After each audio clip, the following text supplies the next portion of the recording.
All right, here we go. Can you hear me? I can hear you. Good. Very good. I don't know what's excellent. So, how are you?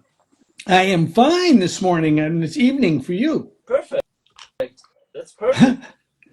Oh, that was the right one. Yeah. Stay like that. Oh, I was Okay. So, how are you doing over there in Alaska? well, it's early in the morning. It's too hard to tell. I'm trying to figure out a way I can put this down without having to hold it. But you there? Yeah. Good place to support your camera. Let's see how long that may work. A little bit. We'll see. I'm fine. It's very early in the morning, and it's springtime here. We're just getting leaves on our trees. Wow. Here it's, you can imagine, full summer actually. Yeah. It's quite hot. Today is a cooler day, around 22 degrees, but we already hit 28 and almost 30 degrees, so Celsius. Okay. Yeah, we're 46 Fahrenheit. Yeah, around about, yeah. Yeah, that's cold. Yeah. I mean, most of the people who are watching now should know you. Otherwise, I don't know what happened to them if they don't. But anyway, let us know who you exactly are and what are you doing, actually. Well, introduction. Sure. My name is Jeff Lowenfels, and I wrote this book. And I think you've got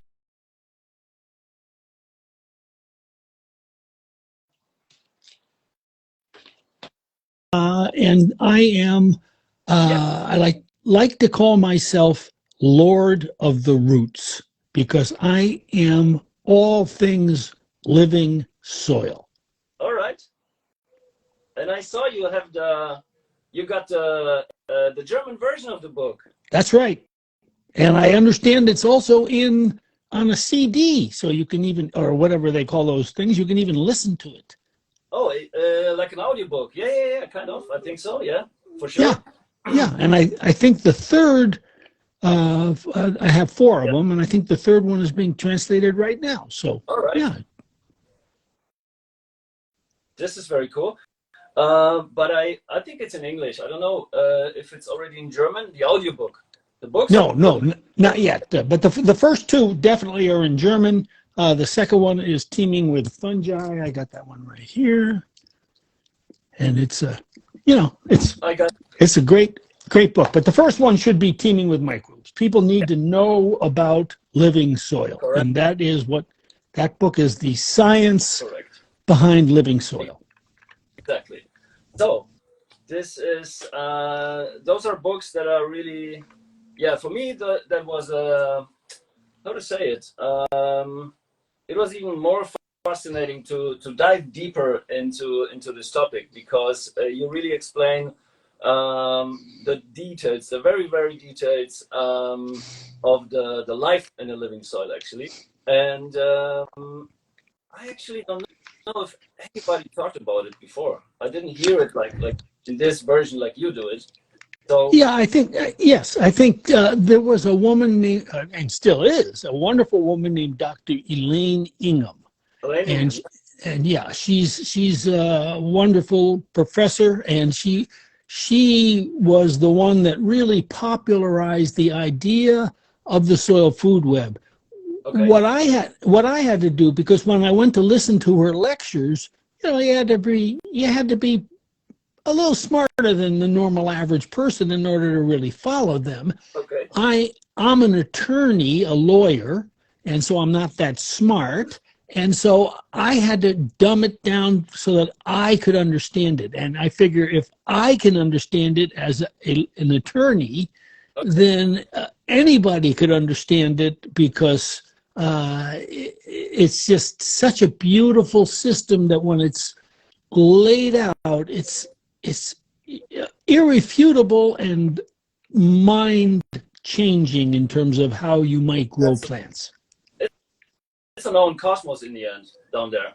Yes, and what we are able to do is correct a problem that we created after the big wars, we had all of these nitrogen-filled ammunitions, and we turned them into fertilizers, but they're not organic. And as a result, they changed the system. Correct.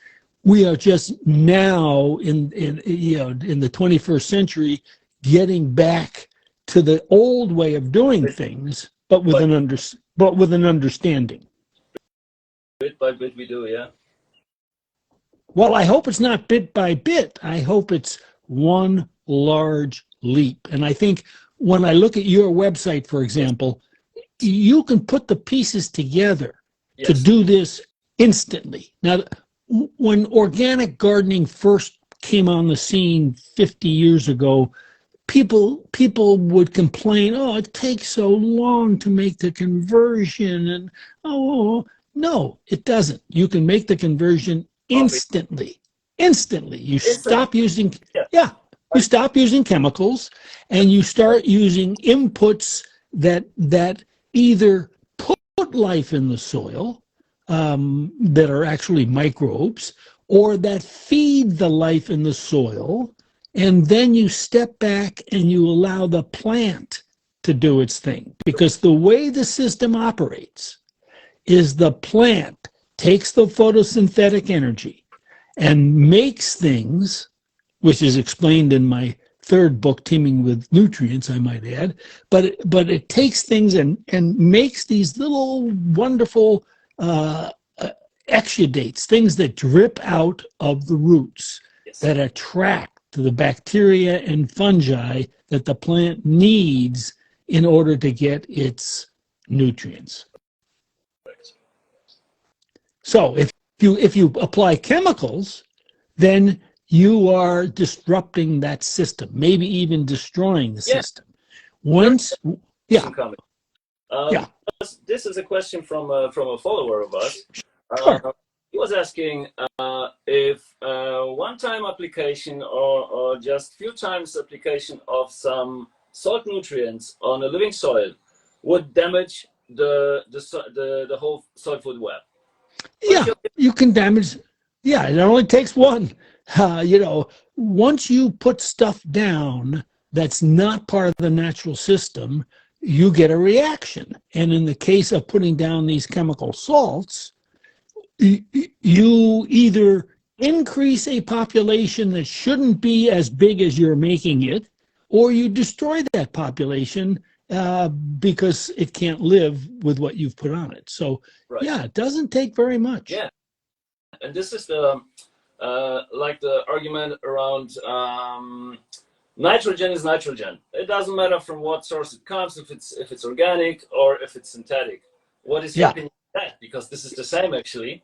Yes. There is a difference.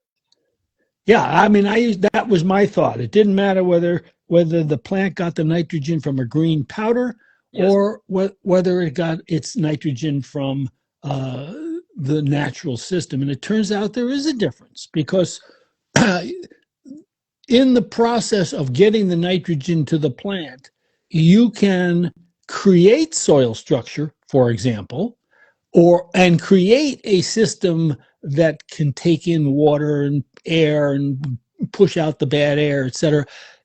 And you do that when you use the microbes, or you can destroy that system. And that's what happens when you use the chemicals. The worms don't like the smell, so they don't create their burrows. They don't pull in leaves and organic matter into their burrows at night so that they can decay that stuff.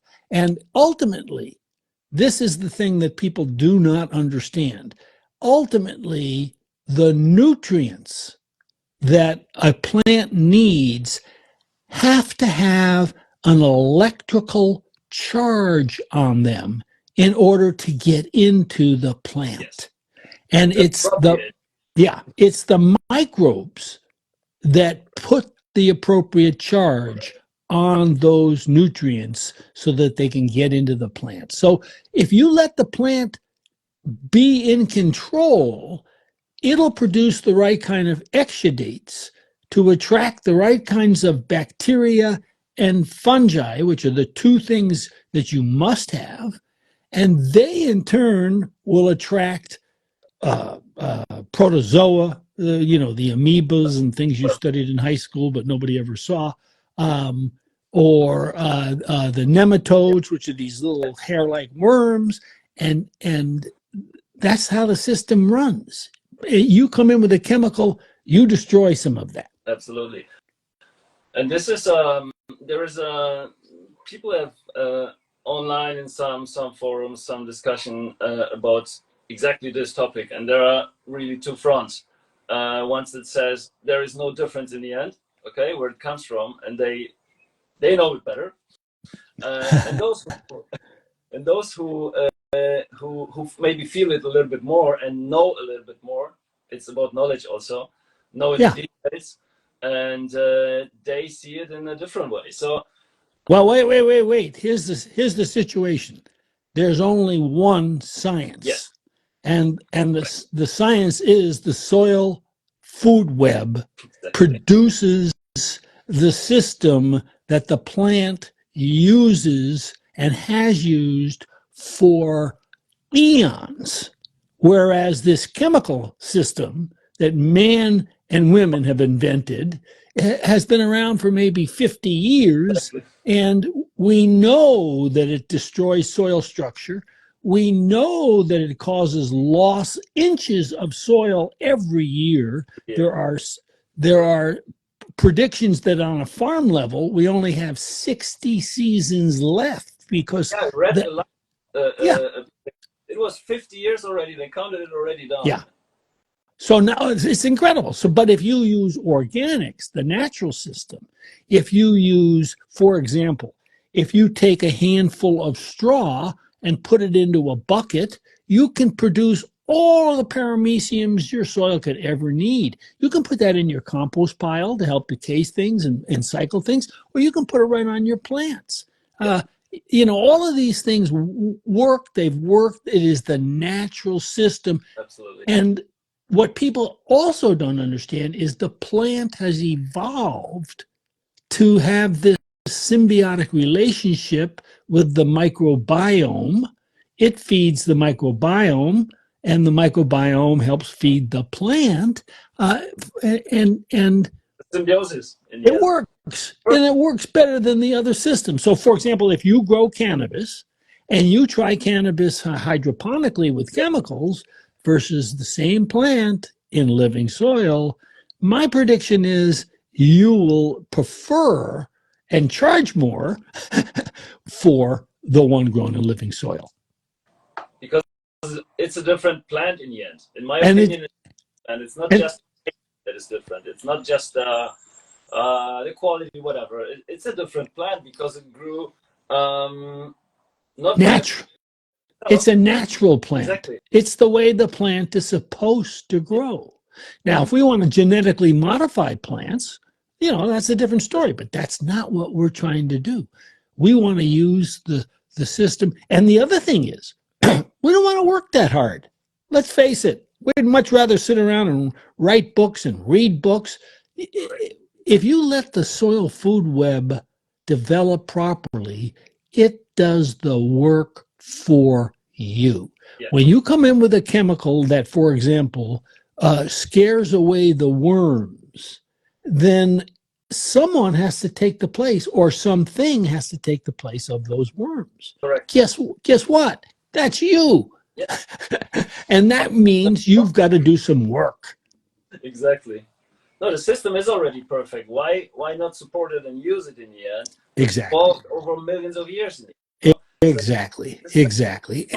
And you can, if you want to be a chemist and tweak the system a little bit, do so, but use natural ingredients. If you use the natural ingredients, the balance stays the same because the plant only takes what it needs. The microbes only take what they need. And you can't put too much of these natural ingredients down in 99% of the cases, I'll say. So it distributes itself in the right proportions in the end. That's right. And I think that's there are people who say, oh no, that green powder works just as well. No, it does not. It does not. There is a different science behind how that works. And so, yeah. So then my last book, the first one that you've got in front of you there in English, Teaming with Microbes, which incidentally, I always say, and I better stop saying this.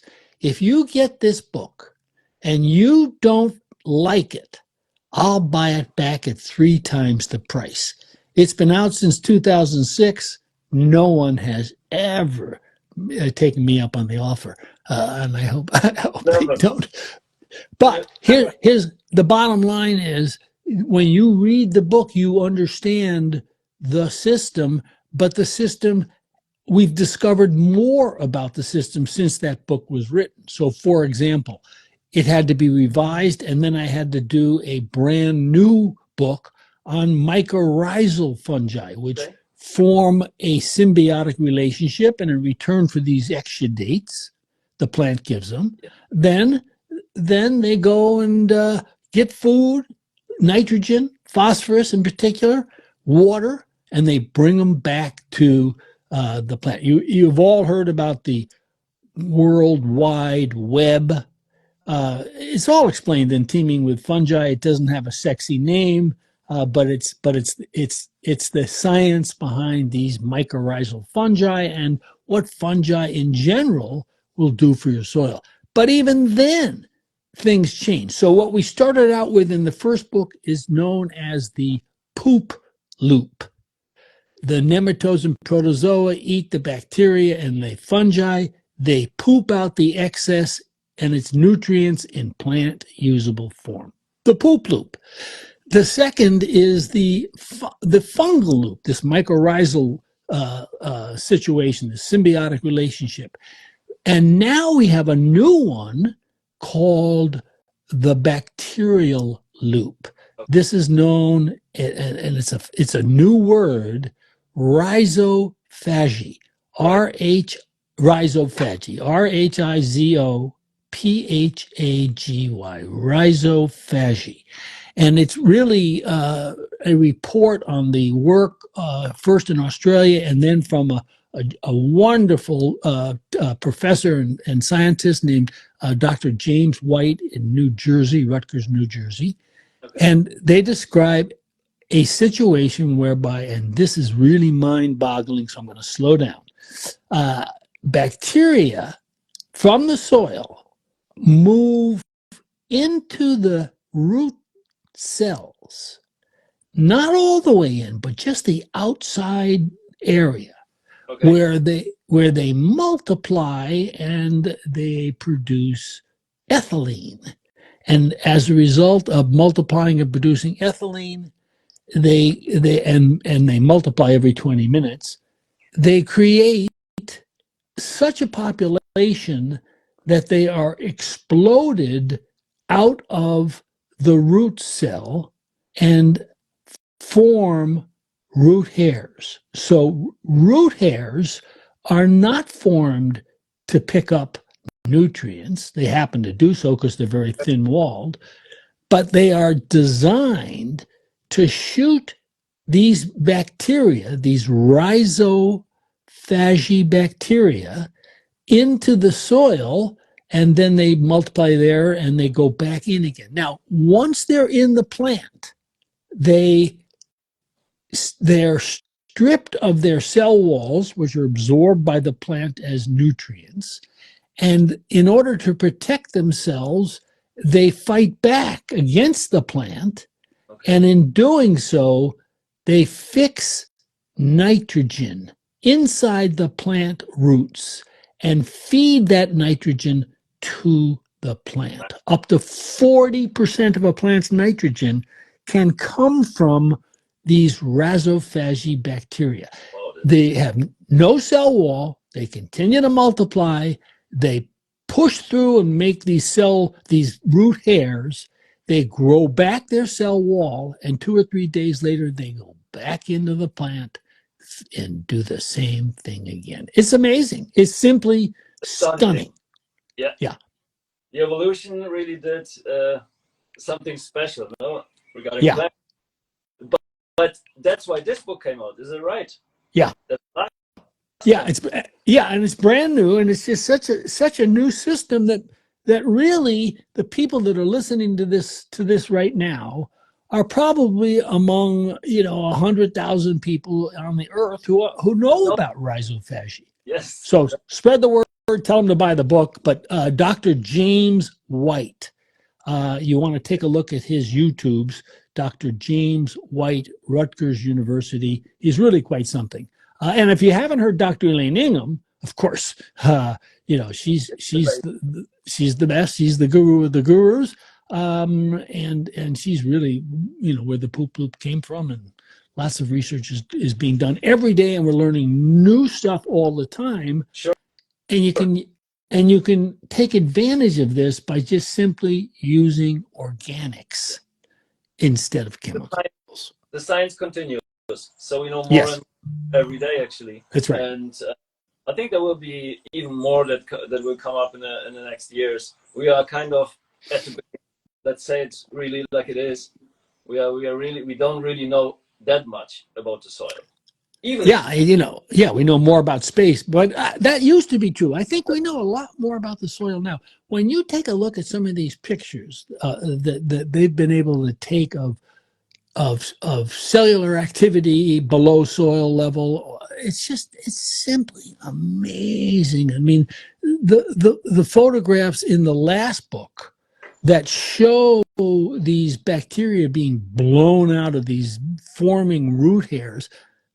The first time I saw that, I mean, I'm still speechless, sort of. It's like the nematode thing, no?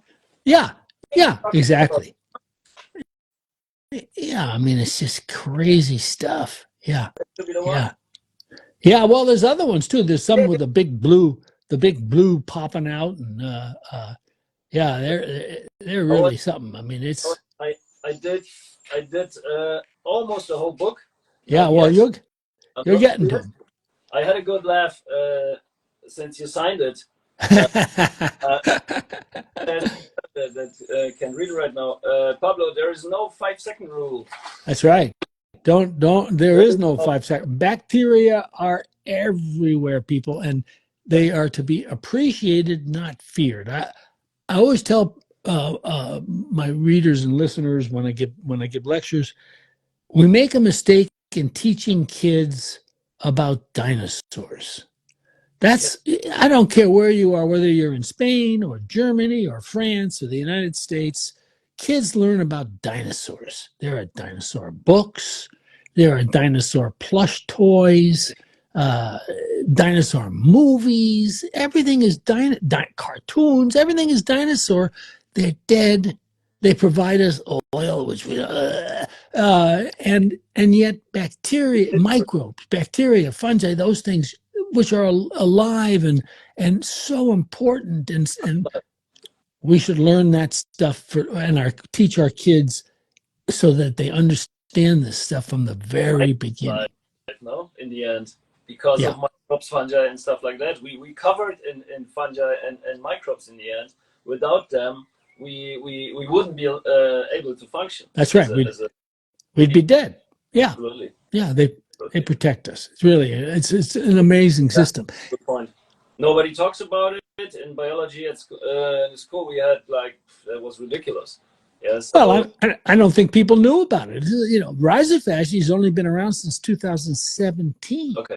So, but you went to school before after 2006, so maybe you should know some of they should teach these books are becoming textbooks. In fact, the Turkish government, the Department of Agriculture, has published all of them.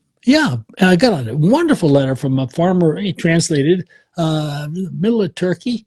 Yeah, it just makes wow, it's fabulous. It's in Vietnam. It's in a lot of different languages, and so not because I'm a great writer, but because the science is so important. But you're still a good writer, though. So don't worry about that. Well, I have good translators in Germany, I'm sure. It should be a basic lecture at school, in my opinion, because that gives you more information about your surrounding, about your environment, etc., than any other book that we had in school. So yeah, well, I appreciate that, but it also ought you know, your people who buy products from your company should understand what these products are doing and how they're working. It gives you an appreciation. It's like you can look at a painting, or you can watch someone make that painting. You know, it's a different experience.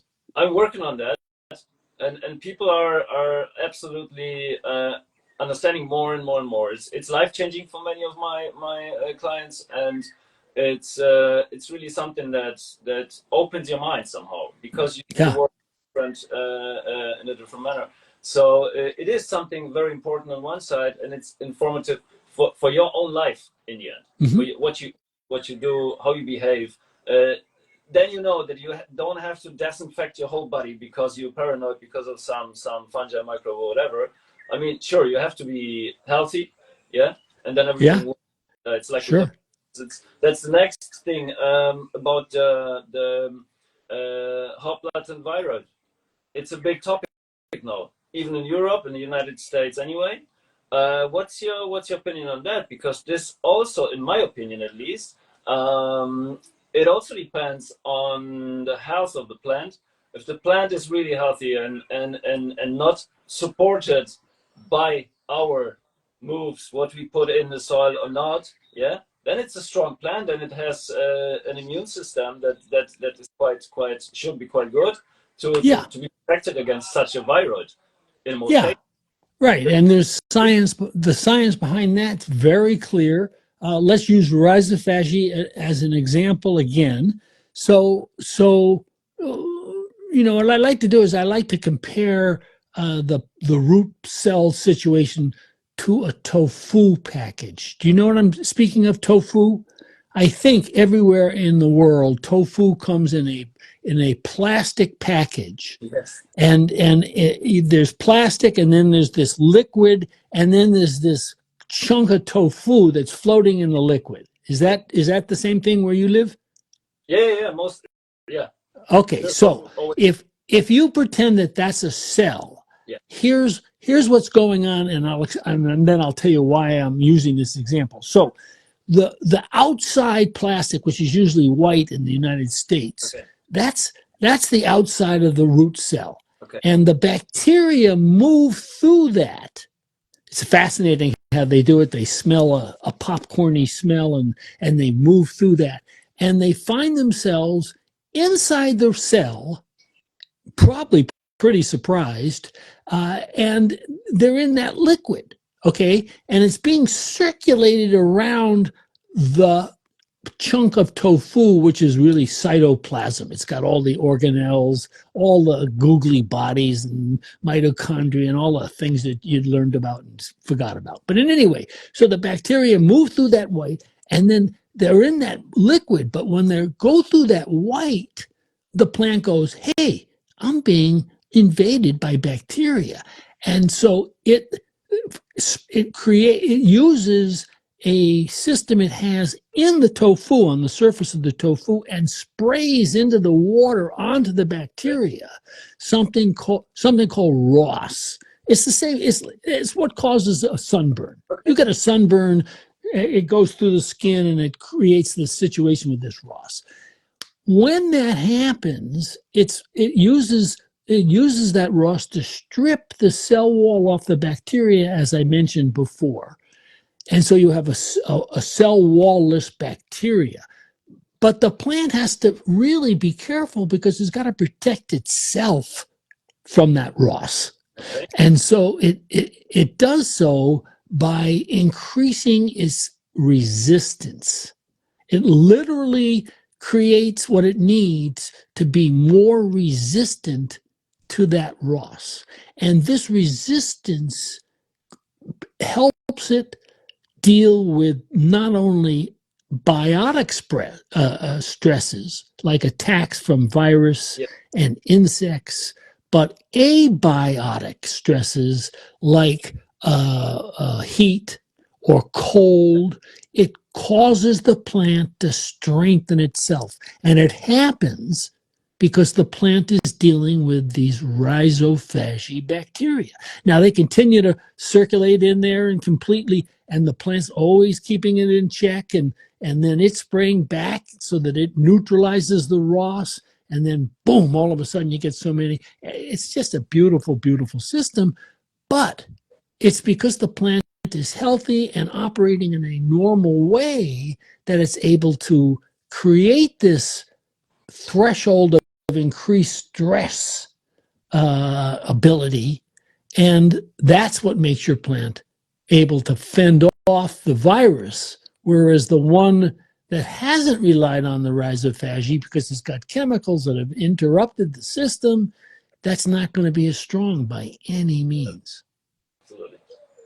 So that's perfect, because there is my next question, and there is also opinions are really different on this. If you want to use products to set up your living soil, like all the amendments that you use for that, whatever you need, for me, in my opinion, the big difference is it really clean organic, or is it coming from a conventional source?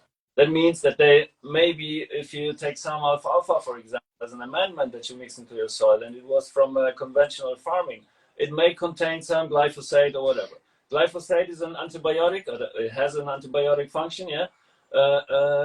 That means for me that if I take some amendments from a conventional farming, from a conventional source, and use them to build my living soil, it's the wrong way. So it has to be, the amendment already has to be completely clean. That's my opinion. That's how I run my business, because I'm convinced that it's like that. So I'm sure that the bacteria in the soil will decontaminate all this stuff with the time. Okay, they will survive it somehow, if it's not too much, for sure. If it doesn't continue, if it just comes in and then they have time to neutralize it. But it costs energy. They are occupied with some other things. They have other things to do. That's how I see it.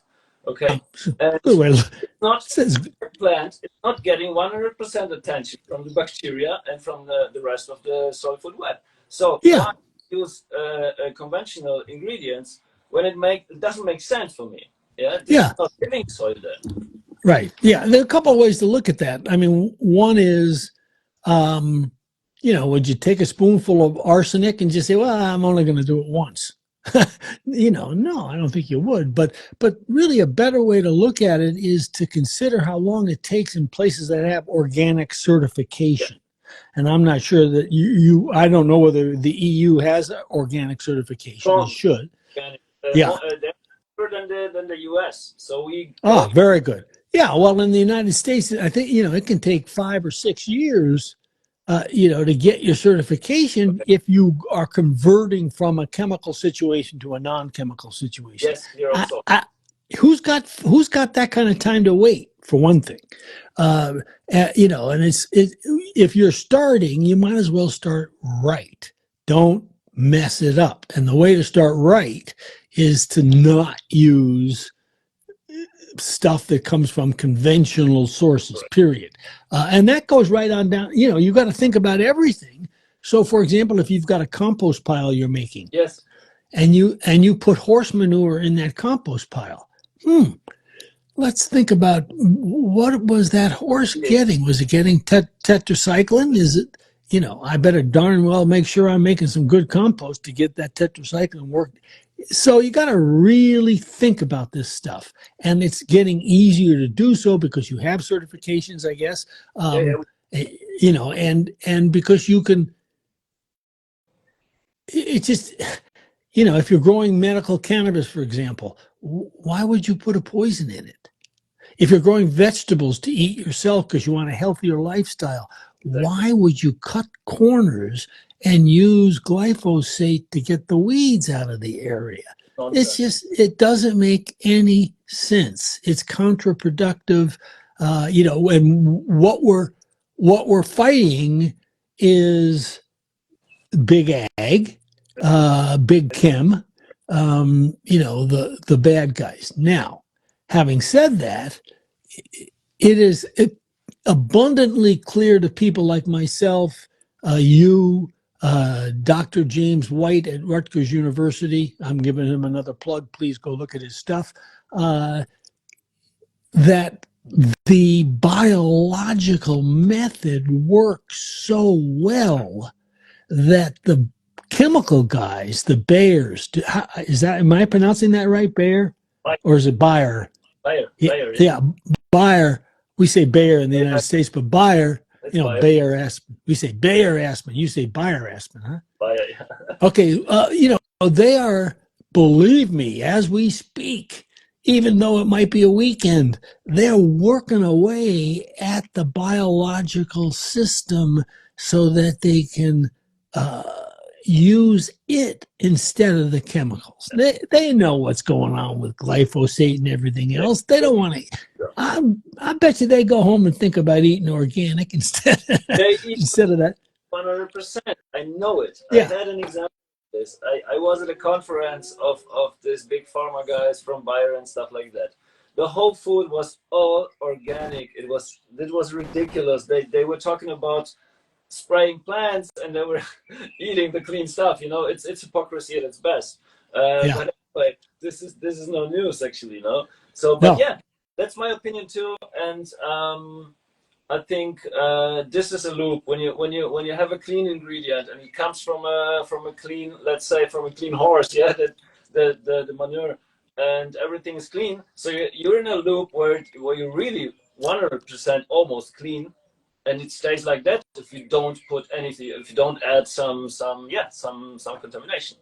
So the other thing is when you go through the processing process on a lot of these other stuff, we've already got enough plastic in our bodies, in our system, but that's, it all adds up. And then you throw in the costs. I mean, why would anybody, ship gallons of liquid when you can, if you have to get it, because that's the only way to get it, that's one thing. But, the biological stuff comes in liquid and things like, but, you don't go buy, it's not like hydroponics, you know what I mean? Where you buy barrels of liquid and all they're doing is they're shipping you water. Give me the powder, I'll make my own liquid. And compost, gosh, compost is such great stuff. And the ingredients of compost, you can tweak, you can make designer compost, yes. You can make fungally dominated, bacterially dominated. It's just, old age, new. It's the solution. So it's actually a key ingredient, no? Oh yeah. Because there was also, yeah. What would Jeff name as a key ingredient in the living soil? Yeah, well, compost would definitely be it. Organic matter, obviously, is another way of putting it. I do a podcast drops every Friday. It's called Teaming with Microbes with a friend of mine up here in Alaska. It's sort of what we're doing on a weekly basis in Alaska, but it's also a lot of the science and stuff, and it deals really heavily with compost because it's the cat's meow. I don't know how else to put it. It's wonderful, wonderful stuff. It's fun to make. It's easy to use. You can't really use too much of it. Yeah. You don't have to rototill it in.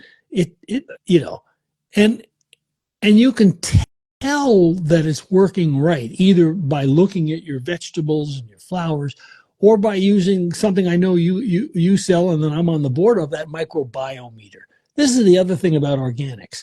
Up until about 6 years ago, there it is. Yeah, about 6 years ago, I was unable to tell whether people always send me stuff. They send me, try this out. This is the magic elixir. This'll change the way you grow things. And I could never tell whether they were really, really working, what was going on, until I ran into a friend of mine 100 years ago. He jumped forward and started working with a lady. We all got involved to test whether what you're adding to your soil is increasing what's known as the microbiome. microbiomass. Now, microbiomass is really a nice way of saying dead bacteria, fungi, the dead microbes. And it correlates with nitrogen. So if you have a high enough microbiomass, you've got good soil. If you've got low, then you need to add organic matter in order to get the biomass where you want it to be. And a wonderful lady, she's since passed on, her daughter now runs the company, created something called the microbiometer. And you've got it on your website. And yeah, there it is. With this thing, a lot of people already bought it from us, and they are testing their soil. And yes, really a good monitoring what's going on down there, because nutrients, we already know what nutrients we put in when we started the living soil. Okay, we knew what amendments we're putting in, how much, and this and that. So there should be enough. Everything's fine, but we still don't know what's going on this level. So this is giving a really an inside view. And a very easy and simple, but very effective one, because it gives the most important information, in my opinion. And you can take it at different times of the year. First of all, you take it as a base. You do a test, a couple of different places in your garden or yard. Then you take it,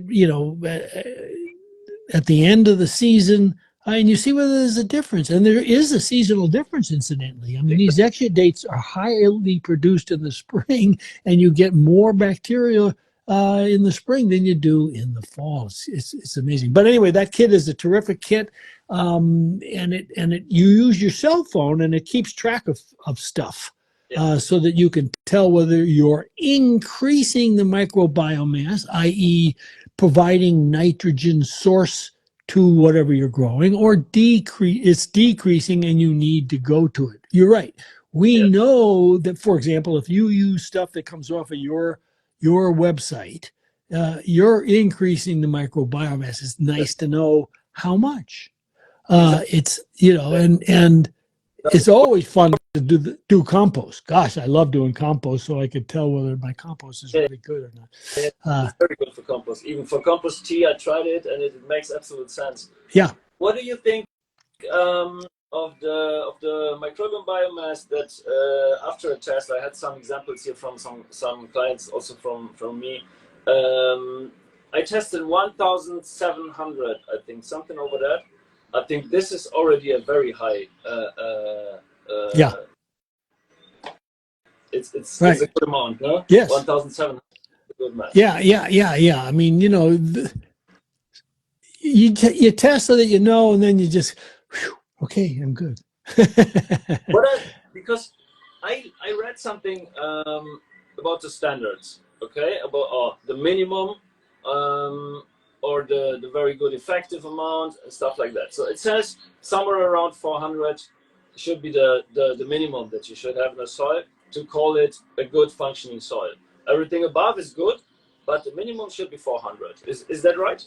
Yeah, I think that is right. That doesn't mean you can't grow stuff in soil lower, but yeah, you want to 350, 400. That makes a lot of sense to me. Like that,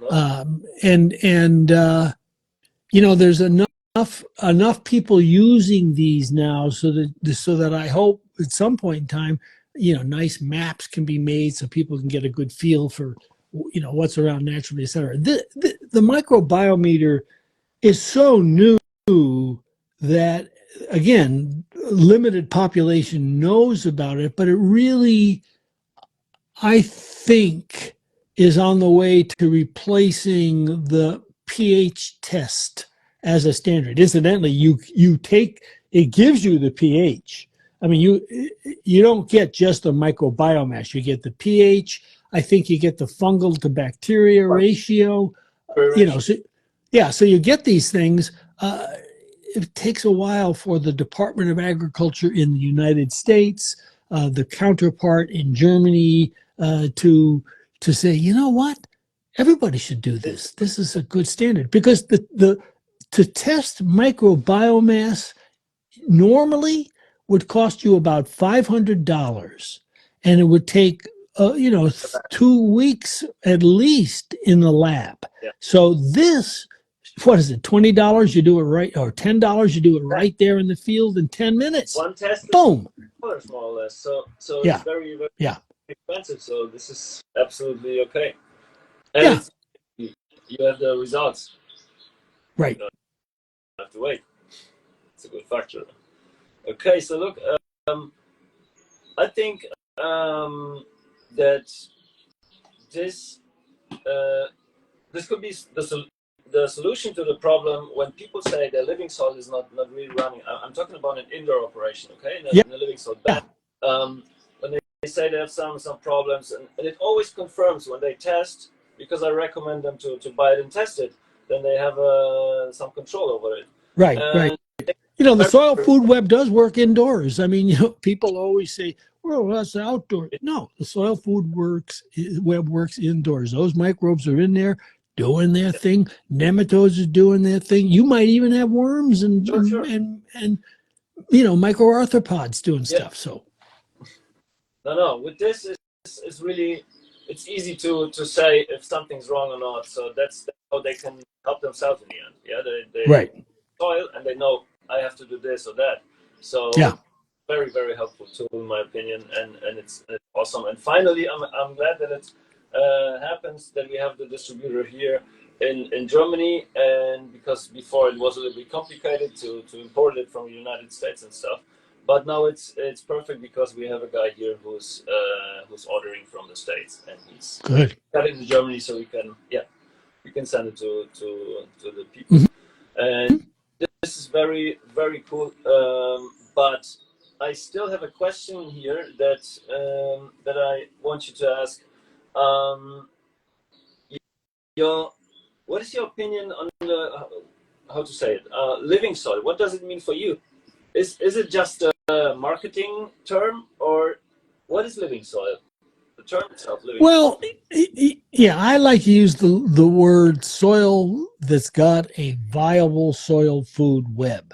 I'm old-fashioned. I'm old. The language has changed since 2006 when Teaming with Microbes came out. It's a soil food web system. It's turned into living soil. Sometimes, or not sometimes, very, very often, regenerative soil. It's taken on one more level, and that is, it's not just the soil biome, but it's how you treat the biome that the soil biome is in. So, for example, regenerative is not just making sure that you're regenerating the outputs.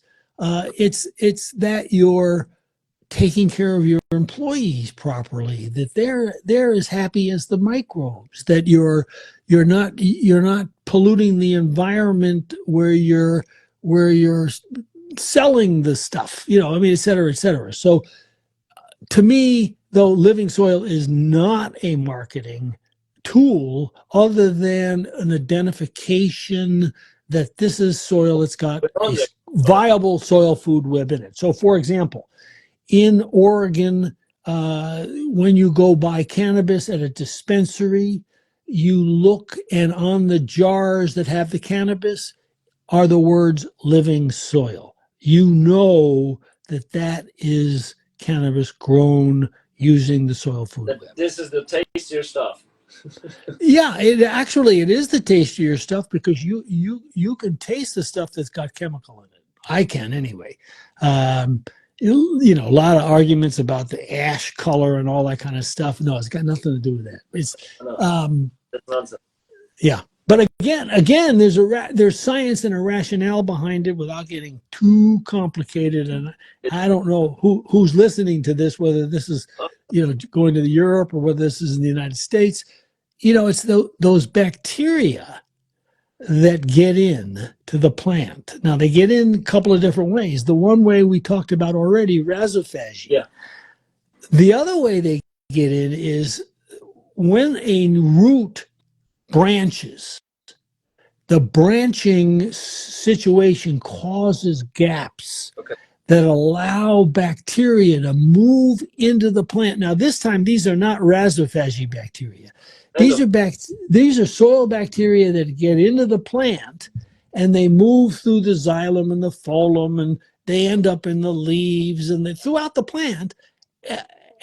And they also end up in the structures that begin to form the flower that end up in the seed so that they're carried on for the next generation. But they are also in the trichome of the cannabis plant. Let's take that as an example. So they're in the trichome, and they're doing the same thing in the trichome as the rhizophagy bacteria. They're producing nitrogen in order to protect themselves as they move from cell to cell.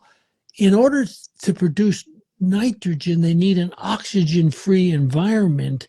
In the trichome, the plant sprays the area where the bacteria are to create an oxygen-free environment using cannabinoids.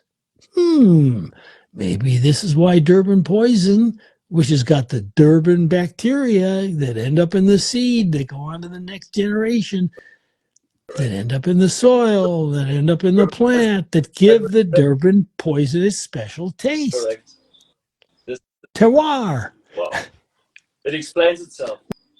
Well, take a look again at it's not quite that simple, but take a look at Dr. James White once again. I want to die and go back, first be a student of Dr. Elaine Ingham, and then I want to be a student of Dr. James White. That will be it.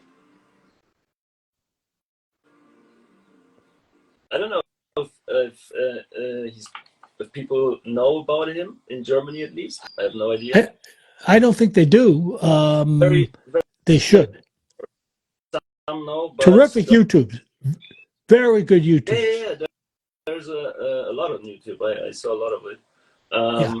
But look, there are so many interesting questions, and people want to know about biochar as far as people have biochar here. Yeah. Oh, it's terrific stuff. Incidentally, before we go any further, if anybody listening has any way to say, hey, you go sponsor this guy Lowenfels and bring him over here to give these talks, the slideshow, the PowerPoint, it'll blow your mind. So I'm just throwing that out there.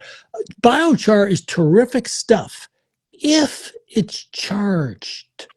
By charged, I mean if it's got the microbes and whatnot, the soil food web stuff in it. So it's like a condominium, and the soil food web requires a condominium in order to be able to live. Everybody leaves the condominium and they go out onto the street and they do all the life, and it's wonderful. The nicer the condominium, the nicer things are going to be. And biochar is a really plush, wonderful condominium. Yeah, we compost our biochar, so it's perfect way to charge it. Perfect way to charge it. You put compost, and biochar together. You end up with a condominium full of microbes. Absolutely. And compost, incidentally, contains what I call the fertilizer bags. Those are the bacteria and the fungi. Right. They get eaten by the fertilizer spreaders who poop it out. That's why they're spreaders. And those are the nematodes and the protozoa. So compost has all four, lots of them. Yeah. No, it is a wonderful product. And I just noticed that less is more in case of biochar. So in the past, I used to use much more, but it makes for my living soil bad, for example. But now I think the results are better, and just by the feeling, even with the time I tested a lot, and with at least with my biochar, works like that. Yeah. So less definitely, and even below the 5%. Yeah. Sure. That might make some sense. I mean, yeah. What people are discovering is the things that the biochar is charged with that really work. So, for example, kelp has lately come to fore as a wonderful amendment to put into biochar compost because it helps the bacteria communicate with each other. So, yeah, biochar is terrific stuff, and you can put different stuff to make different kinds of biochar, I guess. Not different kinds of biochar, but biochar that does different things. That's right. Absolutely. I confirm that. Okay. There is something, again, some questions from some followers of mine. Wait a second, which one was it?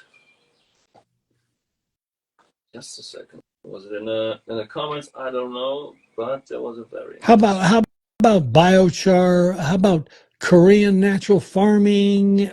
Bokashi. All of these things, they all work. Yeah, this is from Korean natural farming. For me, the most impressive stuff. It's very impressive. To me, it's too complicated because I'm, maybe I'm doing too much of the other stuff. But it's a wonderful system. It is really. It's got more ferments in it, more anaerobic than sort of my vision of a soil food web system. But ultimately, it just feeds the microbes. And it just does what a soil food web is supposed to do. It raises the variety, the diversity in the soil in the end. No? Well, to a sense it does, but so does a good compost tea, and so does good compost. Sure. So yeah, I mean, diversity. Doesn't matter what the system is, you need to have diversity.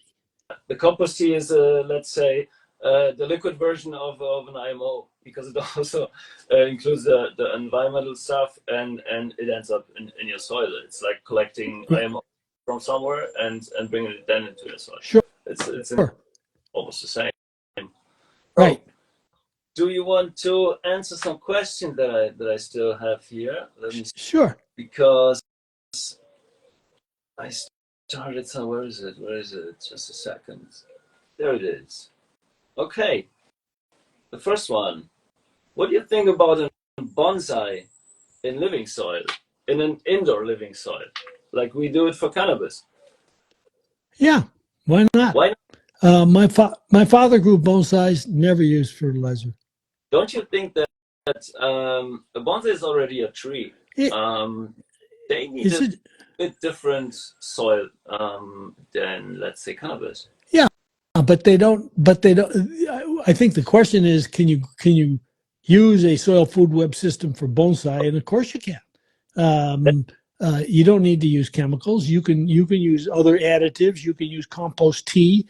You're right. It's got probably a more fungally dominated soil than an annual would like. But there's no reason it can't use an organic system. None. Different mycorrhiza. And you'll get a better plant. Yeah. Yeah, ecto. Exactly. Endo and ecto. That's But it's an interesting thing to try, no? So we had this already. What's the best single input? That was compost, definitely. Right. So, just a second. With the we had it also. Okay, what does Mr. Lowenfels, that's in English, the question. What does Mr. Lowenfels think about humates extracted from lignite? You end up with humic acids and fulvic acids, both of which are excellent, and which can either be put into I like to put my stuff into my compost, and then use my compost as the spreader. But you can use them, conventionally, so to speak. But yeah, they're very, very good. Okay. Cool. Okay. And by the way, it's always humic acids. There's no, you don't ever find just one, or fulvic acids. Always has an S, and so you can impress people, or make them walk away from you, one or the other. All right. So there's another one. What do you think about indoor automatic cannabis plants in living soil? Oh, Does it make sense? You mean auto flowering? Yeah. Flowering. Okay, so I've written 5 books. My 5th book is called DIY Auto Flowering Cannabis. Okay. It's a different publisher.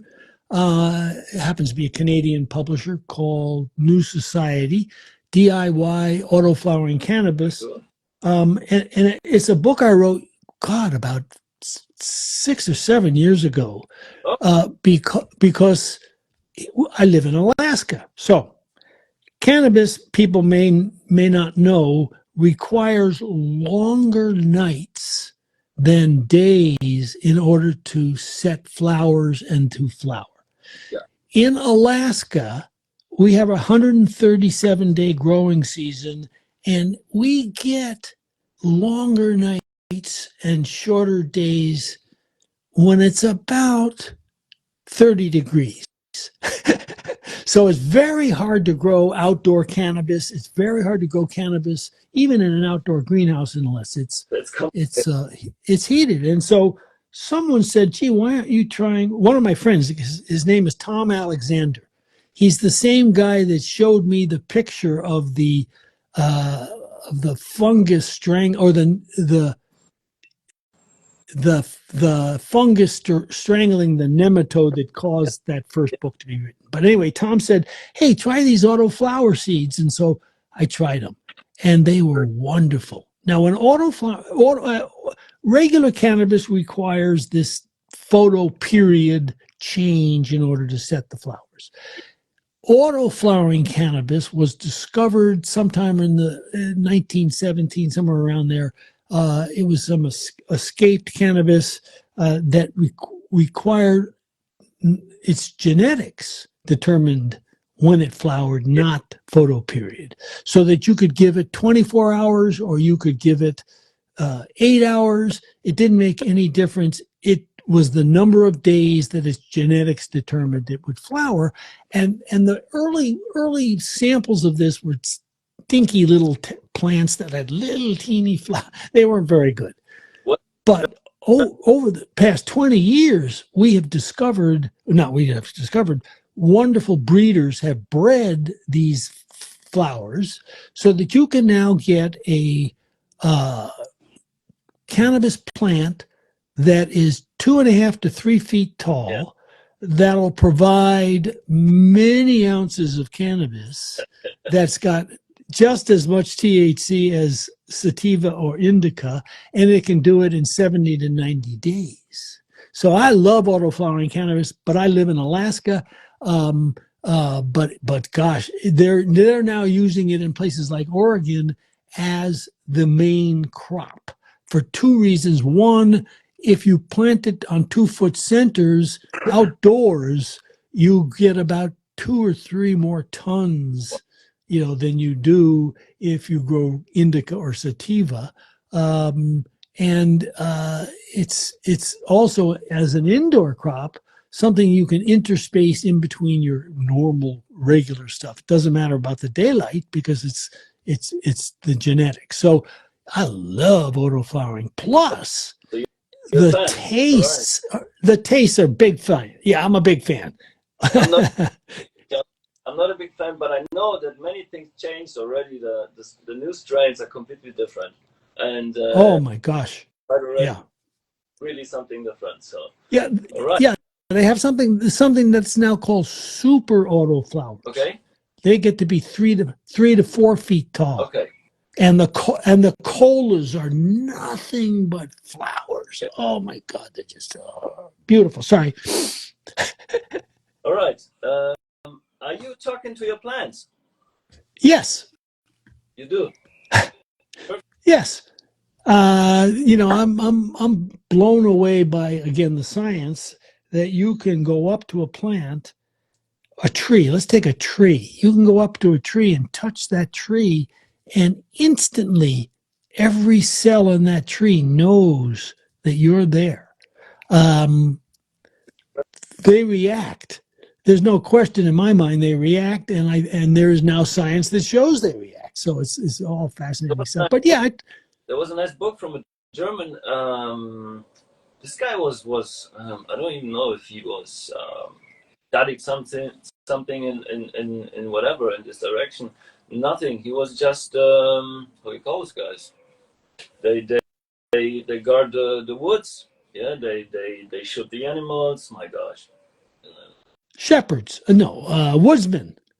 So, and this guy wrote a book about trees, and I don't remember I think it was The Secret Life of Trees.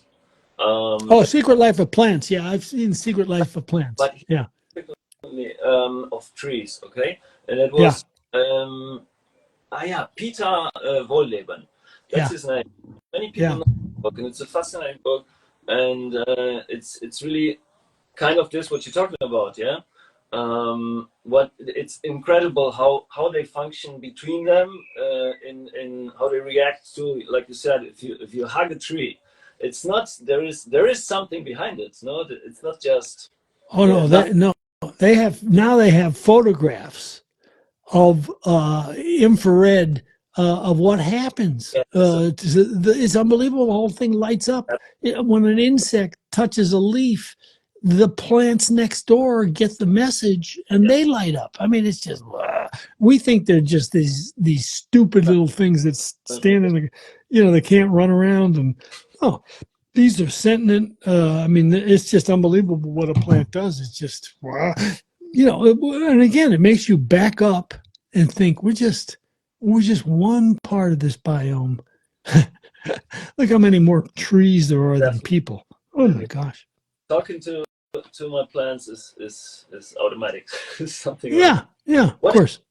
What's the most impressive plant for you in the whole on the whole planet? Is there something? Gosh, yeah. Of course, I love orchids. Is there one plant in particular? I like orchids a lot, and I find them absolutely fascinating. I love plants that smell good. Is there one plant? Boy, that'd be kind of too hard to do. I might pick lantana. I had a lantana. I think that was my first plant I ever got. I made bonsais out of them, and I don't know. It's hard to say. All right. Oh, Jeff, I see my batteries at 50%. No, that's cool. I just have to watch it because mine's at 40. And I don't have the chance to charge the phone constantly on this terrace. But it's the only place where it's possible, because on the other side they are playing a football game. It's quite noisy. So don't worry. So let's say, what do you think about cover crop? Cover crops, love them. Yeah, I use. People come into my greenhouse and they see my tomato plants, and they've got, what do we call this stuff? Just went right out of my brain. They see this weed down at the bottom. Oh God, chickweed. We call it chickweed, and it fixes nitrogen. And I leave it there, and then every now and then I'll run my hand through it and break it all off and let it decay. And I love cover crops. Clover, great stuff. Been fooling around quite a bit, and people who tune into this podcast that I've got every Friday, they'll hear us talk about, it's called Teaming with Microbes again. They'll hear us talking about our lawns. We're changing the vision of lawns here, and you and I have talked about it. We're converting them into sort of quasi meadows, and it requires a lot of clover, which is a beautiful. You don't have to feed anything; it's just beautiful stuff. And clover, of course, as a cover crop in the winter is terrific. Really, some great stuff. Thank you. So somebody wants your hat. Yeah, really. We're going to start selling these hats on the podcast at some point this summer. Yeah, this is a nice hat, isn't it? There is a way. There is a way to get them. I can't remember how to do it, but you go to this activewear site or something. I'll try to get it out there or something. Maybe you can sell them. If you produce, I will do. Like the next 5 meter, no problem. There you go. Yeah. So no, but it's really a very useful tool, in my opinion. And yeah. Yep. I really like it. So Jeff, very cool. I don't even know how long we are talking now, because when I want to save the stream, I have to stay somehow under an hour. Do you have some counter? No, you're. How many? We've gone over an hour, I think. Are we? Damn. Hopefully it's gonna upload it. Oh no, it says 47. I don't know what that means. But Easy. 46. So, it's gonna end. No, we have to save below an hour, and then it's all cool. Okay, what do you think about substrates without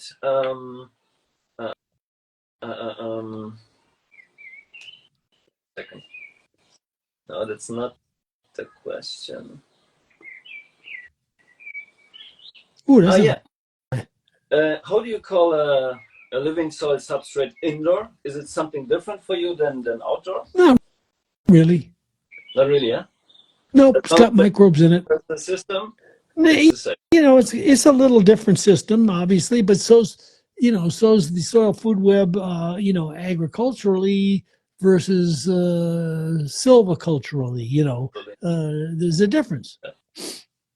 But still, it's the soil applies also there. Is that correct? I treat them exactly the same way. Absolutely.